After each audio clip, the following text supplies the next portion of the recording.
En la vida de cada uno de nosotros, hay momentos en los que, sin darnos cuenta, podemos causar dolor a los demás. Nuestras palabras y acciones pueden estar provocadas por conflictos internos o inseguridad, y por desgracia, a veces afectan a quienes nos son queridos. A menudo olvidamos que cada persona con la que interactuamos carga con sus propias vivencias y heridas. La ofensa puede ser el resultado de un malentendido o de expectativas no cumplidas. La mayoría de las veces, cuando miramos hacia atrás, comprendemos que nuestras acciones pudieron haber sido imprudentes. Es importante saber reconocer los propios errores y pedir perdón, ya que este es el primer paso hacia la sanación y la restauración del vínculo. Es importante no solo saber pedir perdón, sino también esforzarse sinceramente por comprender lo que siente la otra persona. Para restablecer una relación dañada, no basta con disculparse. Es necesario demostrar la disposición a cambiar, a aprender a reconstruir la confianza. Cada uno de nosotros se enfrenta a dificultades y podemos tanto herir como ser heridos. Sin embargo, es precisamente en estos momentos cuando podemos aprender mucho. Reconocer los propios errores no es una debilidad, sino una manifestación de verdadera fortaleza interior y madurez. Somos capaces de analizar nuestros actos y sacar conclusiones, esforzándonos por ser mejores.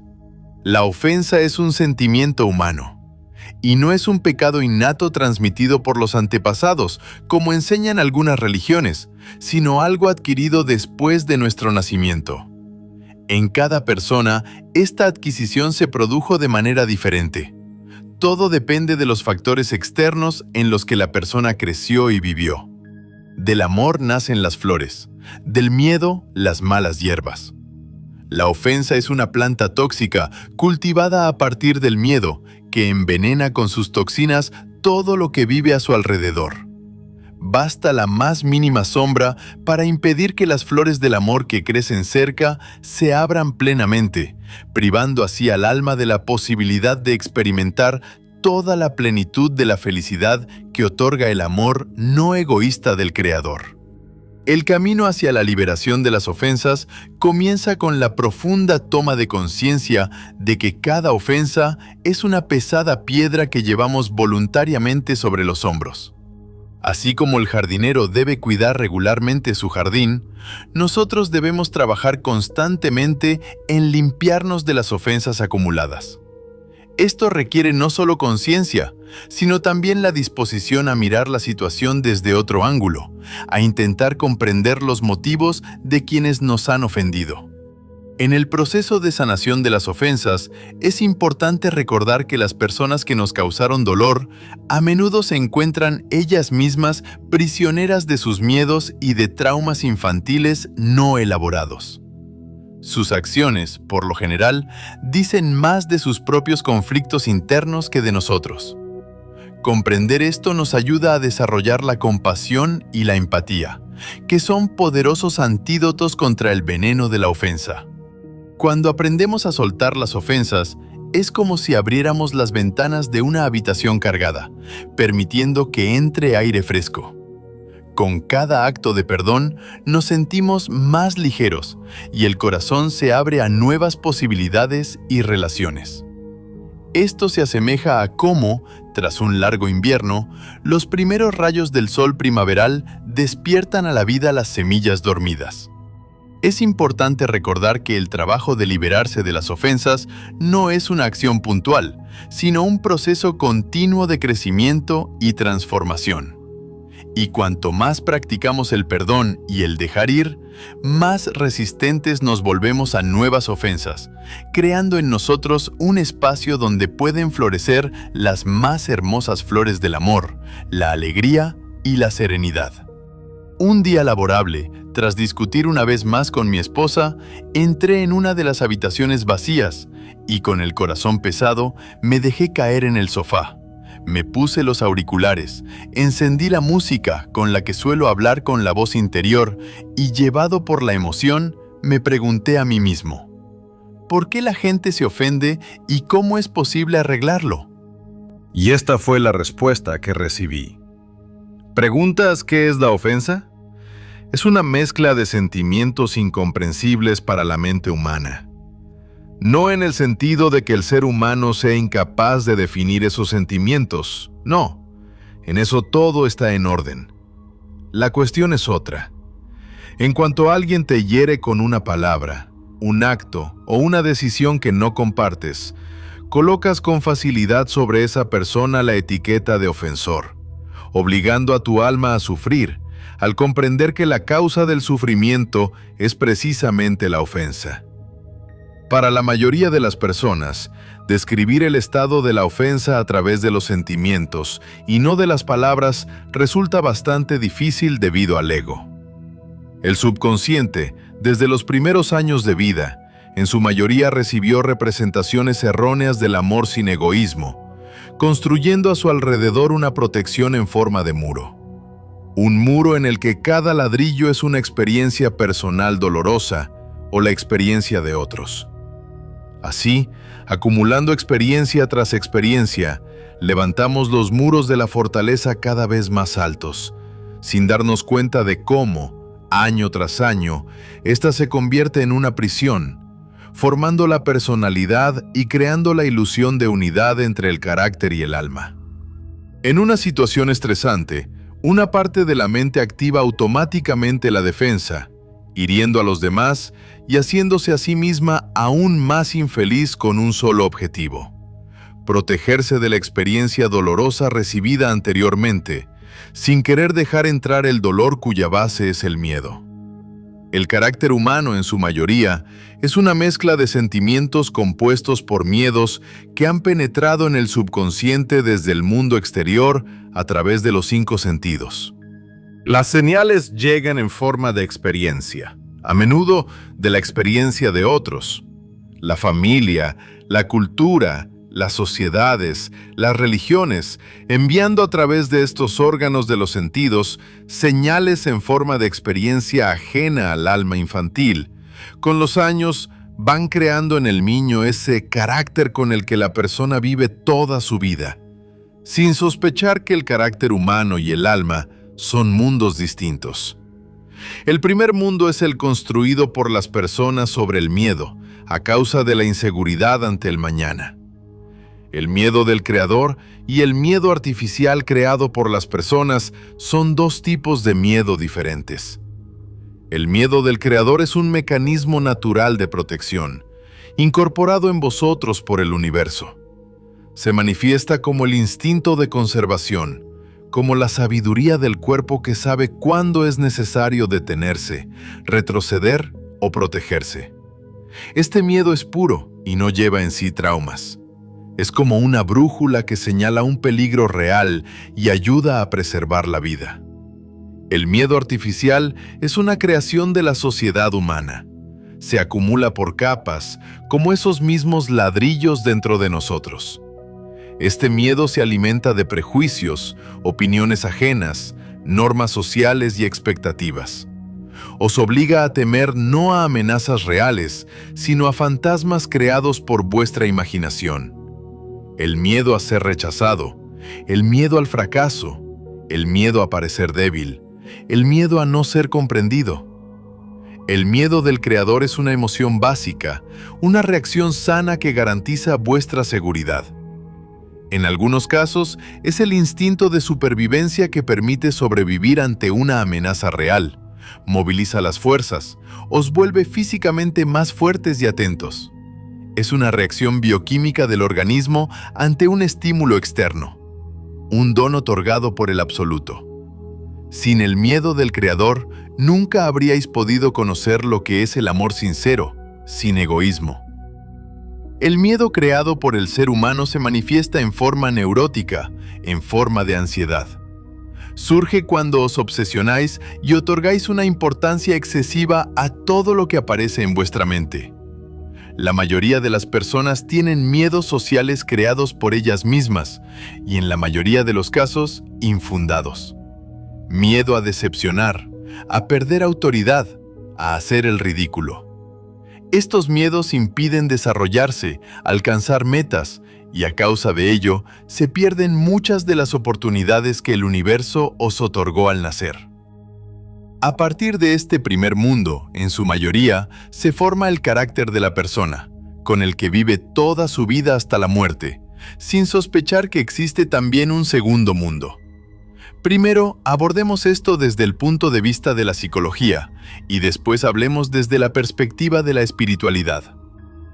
La ofensa surge cuando el otro se comporta con respecto a vosotros, no de la manera a la que estáis acostumbrados o no como esperabais de él. La ofensa es una forma de retener vuestra propia verdad. Resulta que quien se ofende primero es quien tiene razón. Y este desajuste entre vuestra esperanza egoísta de un resultado que aún no existe y que el pensamiento ha imaginado, tomando como base fantasías personales cuyos fundamentos fueron unas u otras fuentes de este mundo y la experiencia, y el encuentro con el resultado real obtenido al final, es precisamente lo que provoca las vivencias desagradables. Cuando las personas se comunican entre sí, de antemano conocen la secuencia de dicha comunicación, cómo, según su opinión, los demás deben comportarse en una u otra situación. La mente humana asigna automáticamente al otro un determinado programa de comportamiento, y un error en la previsión provoca dolor. Y este desajuste entre vuestra esperanza egoísta de un resultado que aún no existe y que el pensamiento ha imaginado, tomando como base fantasías personales cuyos cimientos fueron unas u otras fuentes de este mundo y la experiencia personal, y ese resultado real obtenido finalmente, es precisamente lo que provoca las vivencias desagradables que las personas llaman ofensa. Cuando las personas se comunican entre sí, de antemano conocen la secuencia de dicha comunicación, cómo, según su opinión, los demás deben comportarse en una u otra situación. Por ejemplo, uno de los cónyuges espera para su cumpleaños recibir como regalo algo caro, pero obtiene un llavero común, tras lo cual comienza a ofenderse, considerando que el esposo o la esposa no lo valora como persona. El sentimiento de ofensa trae sufrimiento a la vida.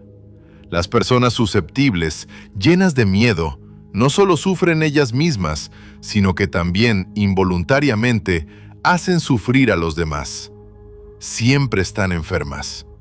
Las vibraciones de la ofensa pueden convertirse tanto en enfermedades fisiológicas, que más tarde causan dolor y tormento al organismo, como en trastornos psicológicos, provocando sufrimiento al alma no menor que el físico. El primer mundo es el carácter de la persona, formado en gran parte a partir de miedos artificiales creados por los seres humanos. El segundo mundo es el mundo de vuestra alma, que ha construido a su alrededor una prisión, una fortaleza cuyos materiales de construcción son el miedo personal del pasado y la experiencia ajena. Precisamente la experiencia ajena, y no la propia, es el primer pecado en el alma del niño. El niño comienza a vivir la vida de otros, convirtiéndose con el tiempo en su copia, sin sospechar que llegó a este mundo como amor sin egoísmo, pero al final alimentó su alma con miedo o con pecado. En hebreo, la palabra het, pecado, significa literalmente errar, fallar. Fallar en la creación de su propio carácter para vivir la vida de otro. Una vida en la que se cometen los mismos errores transmitidos de generación en generación, mucho antes de vosotros. La voz en mi interior guardó silencio durante un tiempo y luego continuó. Imagina una playa en la que un niño pequeño acaba de terminar su creación de arena en forma de fortaleza, y de repente llega una pelota y la destruye. El niño empieza a llorar. Se acercan los padres y comienzan a consolarlo. Parece todo sencillo, pero en ese momento puede surgir en el niño un terreno fértil para cultivar la ofensa. Primera opción.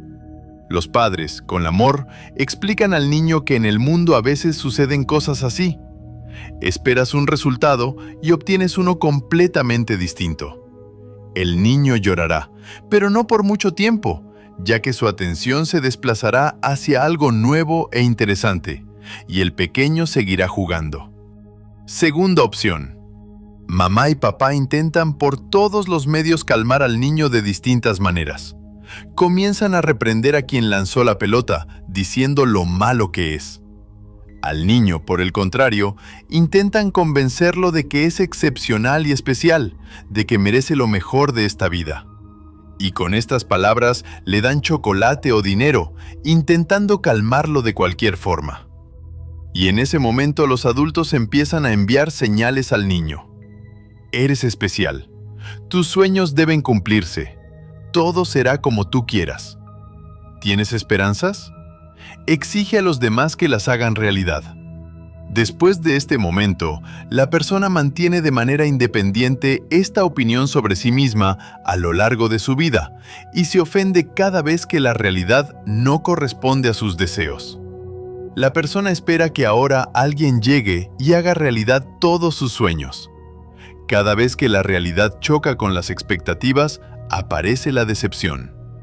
El niño crece, pero en su corazón permanece este conflicto interno, la expectativa de milagros y una realidad que a veces resulta dura.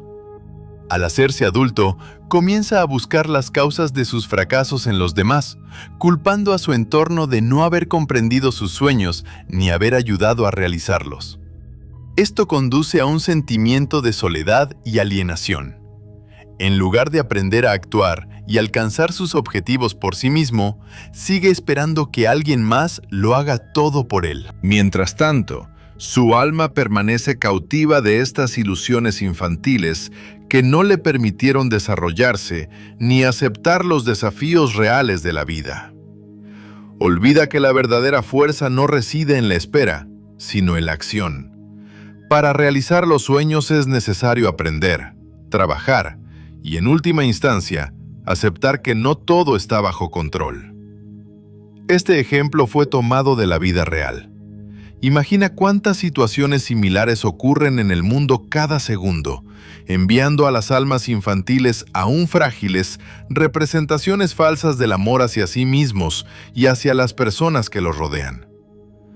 Así como una esponja absorbe el agua con facilidad, el niño también asimila sin esfuerzo en la infancia los patrones de comportamiento de sus padres, y más tarde, al aprender, comete los mismos errores que sus padres cometieron en su momento al criarlo. Así ocurre durante más de una generación. El niño, junto con la leche materna, recibe en su alma señales del mundo. De un mundo que se asemeja a un gran niño que ha formado su representación egoísta del amor a partir de una historia milenaria de la humanidad, de distintas culturas, tradiciones y pueblos, levantando así entre los países barreras que conducen al odio y a las guerras. En esta transmisión de experiencia, a menudo olvidáis lo más importante: la pureza y la sinceridad del alma infantil que llega al mundo abierta a todo lo nuevo. Cada niño es como una hoja de papel en blanco en la que vosotros, los adultos, dejáis huellas, brillantes y apagadas, luminosas y oscuras. Pero reflexionad, ¿y si, en lugar de transmitir automáticamente vuestros miedos y prejuicios, empezáis a aprender de los propios niños? Ellos llegan a este mundo con una asombrosa capacidad de amar incondicionalmente, de perdonar con facilidad y de ver la belleza en las cosas simples. Los niños no conocen fronteras entre pueblos, ni dividen a las personas por el color de la piel o la religión, hasta que vosotros les enseñáis a hacerlo. Solo cuando conservéis esa capacidad de ver el mundo sin prejuicios, sin patrones aprendidos de comportamiento y pensamiento, crearéis una nueva realidad. Una realidad en la que no haya lugar para la enemistad ni la incomprensión. Imaginad un mundo en el que cada adulto elige conscientemente qué experiencia transmitir a la siguiente generación, donde, en lugar del miedo a las diferencias, enseñáis a los niños a ver en ellas riqueza y oportunidades de crecimiento, donde, en lugar de rivalidad y competencia, mostráis ejemplos de cooperación y ayuda mutua. Y entonces quizá este gran niño, vuestro mundo, podrá por fin madurar. no en el sentido de perder la capacidad de asombrarse y alegrarse, sino en el de adquirir sabiduría y comprensión de que todos sois una gran familia, independientemente de dónde hayáis nacido y de las tradiciones que sigáis. Cada nuevo día os brinda la oportunidad de empezar de nuevo, de mirar el mundo con los ojos de un niño, limpios, claros, llenos de amor y esperanza. Cuando observáis a los niños jugar, veis lo fácilmente que encuentran un lenguaje común, lo rápido que olvidan las ofensas y lo sinceramente que se alegran de los logros de los demás. En su mundo no hay lugar para la ira prolongada ni para la envidia. Saben hacer lo que muchos adultos han olvidado hace tiempo: vivir el momento presente, disfrutando de cada segundo de la vida. Quizá ha llegado el momento de dejar de enseñar a los niños la vida adulta y empezar a aprender de ellos. Aprender el amor incondicional cuando aceptas a una persona por completo, con todas sus particularidades. Aprender la sinceridad cuando no hay necesidad de esconder los sentimientos tras máscaras y convencionalismos. Aprender el perdón cuando la ofensa se disuelve tan rápido como aparece. Cada vez que interactuáis con un niño, estáis creando el futuro. No solo su futuro personal, sino el futuro de toda la humanidad.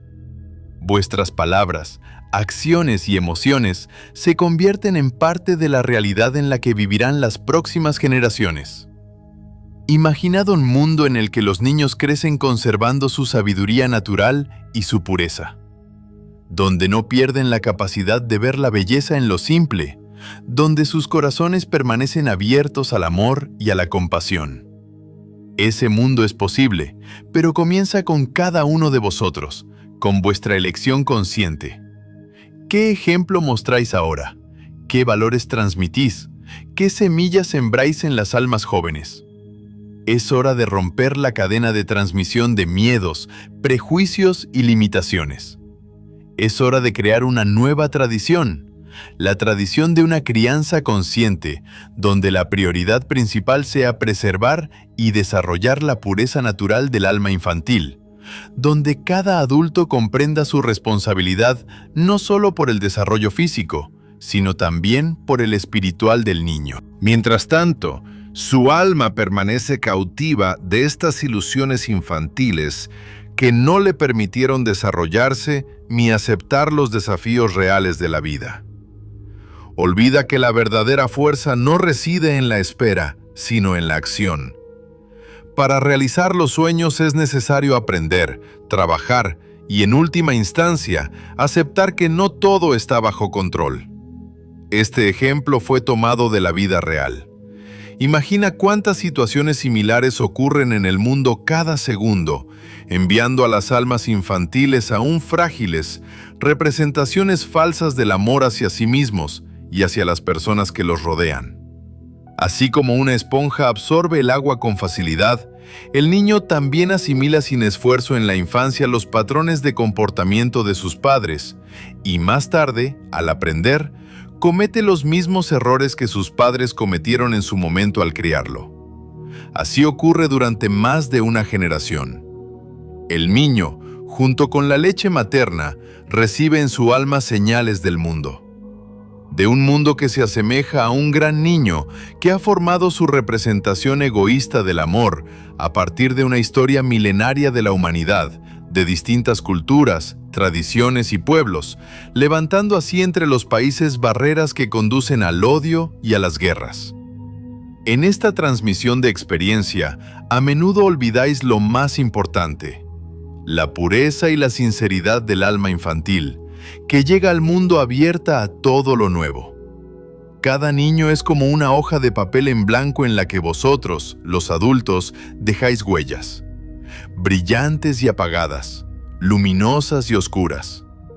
Pero reflexionad, ¿y si, en lugar de transmitir automáticamente vuestros miedos y prejuicios, empezáis a aprender de los propios niños? Ellos llegan a este mundo con una asombrosa capacidad de amar incondicionalmente, de perdonar con facilidad y de ver la belleza en las cosas simples. Los niños no conocen fronteras entre pueblos ni dividen a las personas por el color de la piel o la religión, hasta que vosotros les enseñáis a hacerlo. Solo cuando conservéis esa capacidad de ver el mundo sin prejuicios, sin patrones aprendidos de comportamiento y pensamiento, crearéis una nueva realidad. Una realidad en la que no haya lugar para la enemistad ni la incomprensión. Imaginad un mundo en el que cada adulto elige conscientemente qué experiencia transmitir a la siguiente generación, donde, en lugar del miedo a las diferencias, enseñáis a los niños a ver en ellas riqueza y oportunidades de crecimiento. Donde, en lugar de rivalidad y competencia, mostráis ejemplos de cooperación y ayuda mutua. Y entonces, quizá, este gran niño, vuestro mundo, podrá por fin madurar. No en el sentido de perder la capacidad de asombrarse y alegrarse, sino en el de adquirir sabiduría y comprensión de que todos sois una gran familia, independientemente de dónde hayáis nacido y de las tradiciones que sigáis. Cada nuevo día os brinda la oportunidad de empezar de nuevo, de mirar el mundo con los ojos de un niño, limpios, claros, llenos de amor y esperanza.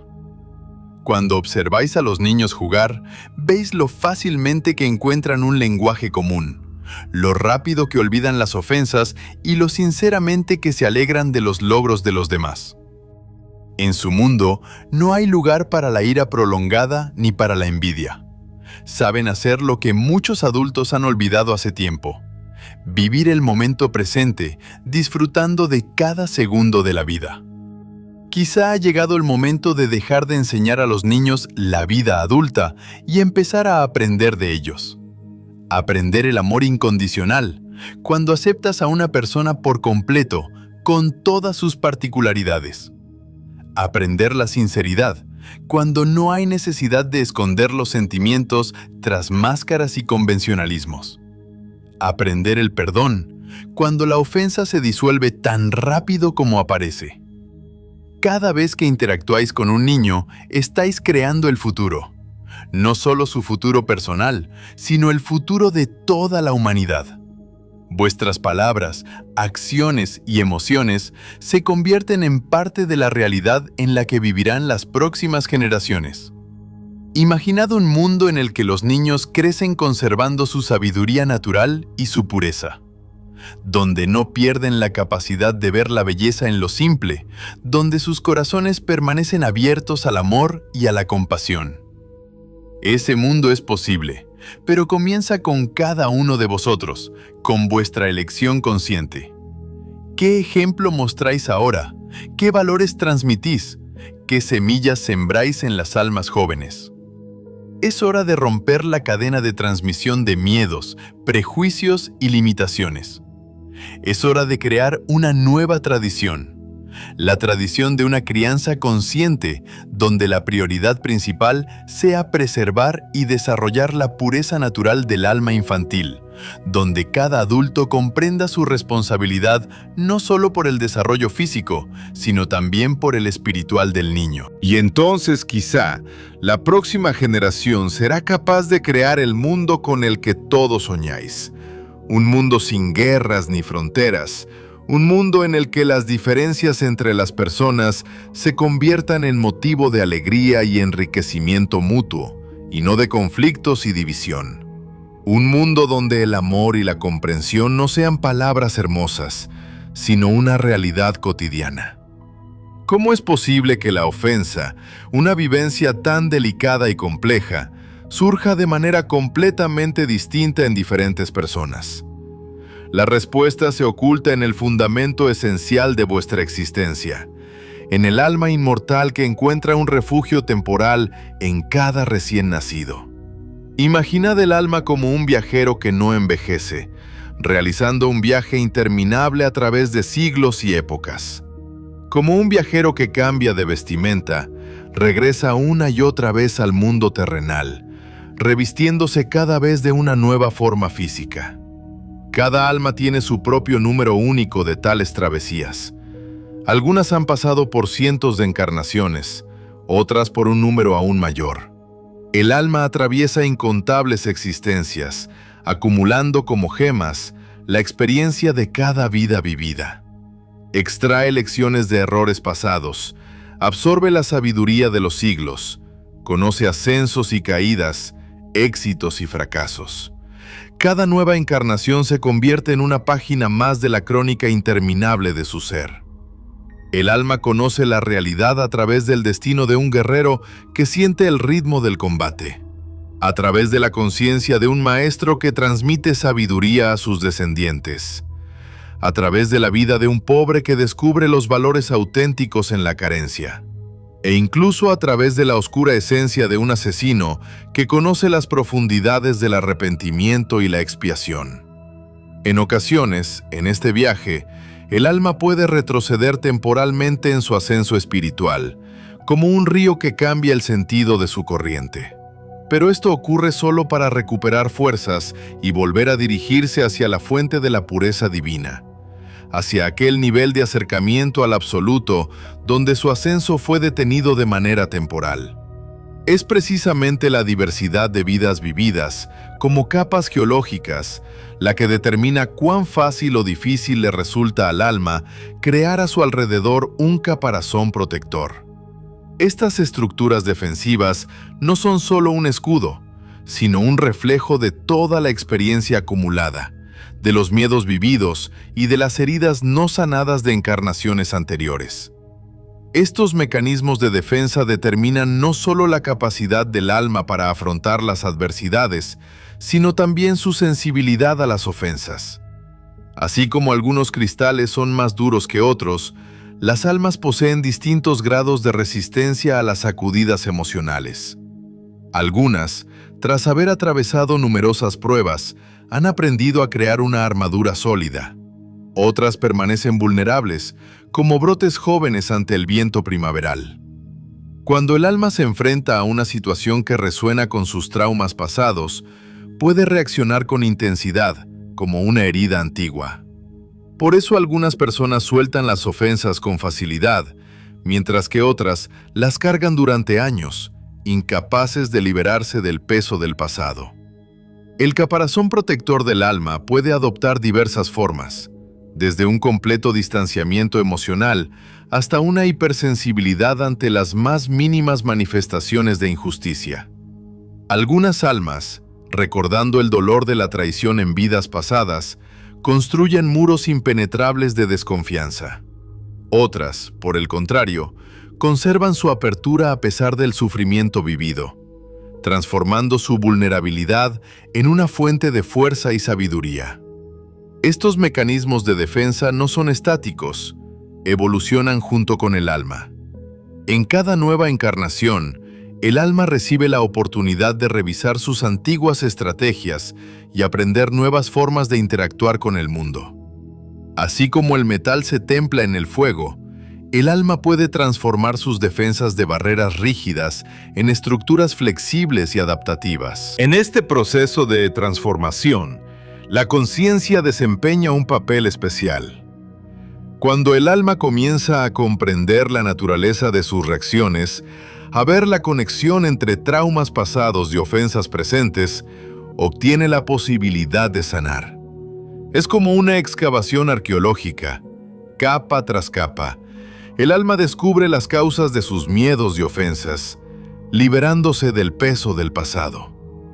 Cada encuentro, cada conflicto, cada ofensa se convierte en una oportunidad para que el alma revise sus mecanismos de defensa. A veces se requiere valentía para reconocer que aquello que nos protegía en el pasado puede estar obstaculizando nuestro crecimiento en el presente. Al igual que la serpiente muda su piel vieja, el alma debe aprender a soltar formas de protección obsoletas, permitiendo que nuevos patrones, más sanos, ocupen su lugar. Los miedos, como una telaraña, envuelven nuestra conciencia, creando límites ilusorios de lo posible y lo imposible. Con cada nueva capa de experiencia social, este muro se vuelve más alto y más grueso, transformándose en una fortaleza inexpugnable que, aparentemente, os protege, pero que en realidad solo os separa de la vida auténtica. En la infancia no conocíais estos miedos. Un niño pequeño no teme parecer ridículo al bailar en medio de la calle. No teme parecer tonto al hacer preguntas interminables sobre el mundo que lo rodea. Pero poco a poco la sociedad os enseña el comportamiento correcto y empezáis a levantar este muro del miedo ladrillo a ladrillo. El miedo a ser rechazado se convierte en una persecución interminable de la aprobación ajena, incluso cuando contradice vuestros deseos auténticos. Elegís profesiones no por el llamado del corazón, sino por su prestigio. Entabláis relaciones no por amor, sino por miedo a la soledad. Compráis cosas no porque os gusten, sino porque corresponden a vuestro estatus. El miedo al fracaso paraliza la capacidad de actuar, convirtiendo la vida en una postergación constante de decisiones importantes. Preferís permanecer en la zona de confort, aunque esa zona se haya transformado desde hace tiempo en una prisión para vuestros sueños. Mejor no intentarlo en absoluto que intentarlo y perder. Se convierte en un lema tácito. Pero lo más aterrador de este miedo artificial es que se convierte en una profecía que se cumple a sí misma. Al temer ser incomprendidos, dejáis de expresar vuestros pensamientos verdaderos. Al temer parecer débiles, rechazáis la ayuda incluso cuando realmente la necesitáis. Al temer el fracaso, renunciáis a oportunidades que podrían cambiar vuestra vida para mejor. Y sin embargo, en lo más profundo del alma, cada uno de vosotros recuerda aquella sensación de libertad ilimitada que existía en la infancia. Vive en algún lugar más allá de este muro de miedo, recordándose en raros momentos en los que olvidáis las convenciones y os permitís ser auténticos. Por eso es tan importante empezar a derribar este muro, ladrillo a ladrillo, sustituyendo los miedos artificiales por una aceptación consciente de uno mismo y del propio derecho a ser imperfecto, a ser incomprendido, a ser uno mismo.